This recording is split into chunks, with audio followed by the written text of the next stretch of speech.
also, over the years, I always got these scans from attorneys and neuroscientists who were in the middle of a trial, and they said, take a look at this guy's scan. You know, he's a murderer, and what do you see? And so over the years, I saw a pattern, and people hadn't seen a pattern because they're hidden. These brains are hidden by all sorts of other damage. They get hit over the head as kids and all that. But there was a pattern there, and so that's when I really got interested in this. So tell us a little bit about that pattern. What do people notice?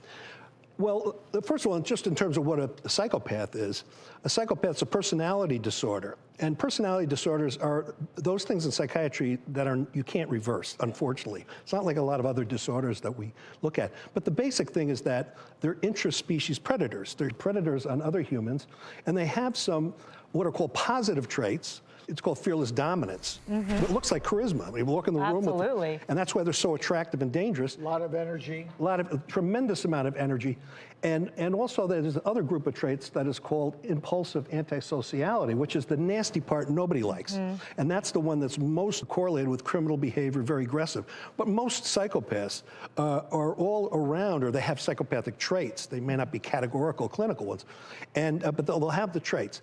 And so the ones I was looking at were categorical, real murderers, multiple murders. I can't believe how different it is, and you don't need to be a neuroscientist to see the significant difference there. It's almost like half the brain's missing in terms of activity. In the limbic system, it's absolutely turned off, and this person was shown pictures of awful things and no response to it. So I see it, but it was like, so that part's just not lighting up there. It's not activating. Let me ask you a very controversial question. Let's just theoretically say someone gets convicted of murder. Maybe it's more than one person, and they're in prison, they're coming up for parole.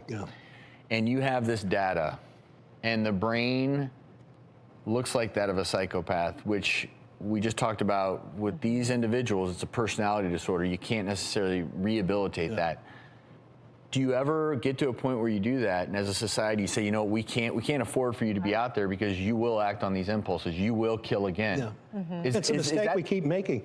And you know, after these studies, I became much more against the death penalty because they actually don't think what they're doing is really wrong. They know you think it's wrong. Because to them it's not. It's not immoral. So it's like, so that's a weird chunk of it. But the other thing is they always keep doing the same thing. Let out of prison, a week later, they're raping and killing. And as a society, we have a romantic notion that everybody is a good boy and good girl inside, and they're not. And the pattern is, if you look at the animation, which is this rotating brain, which are always fun, you can see that most of what you see is on the outside, the cortex. Well, the areas of the brain that are involved in psychopathy are not in the outside. You can't see them. They're in the midline, they're in the inside. And it's part of what's called the limbic system, or the emotional brain. Part of that emotional brain, you've heard of the amygdala, I'm sure, which is at the tip of the temporal lobe. It's processing positive, negative emotions, aggression, predatory behavior, sex, rock and roll, you name it, addiction. But the other part, so that's kind of the id, and then the other part is called the orbital cortex, right above the eyes, because that's the orbits, and that's the part that's really associated with moral behavior, moral reasoning.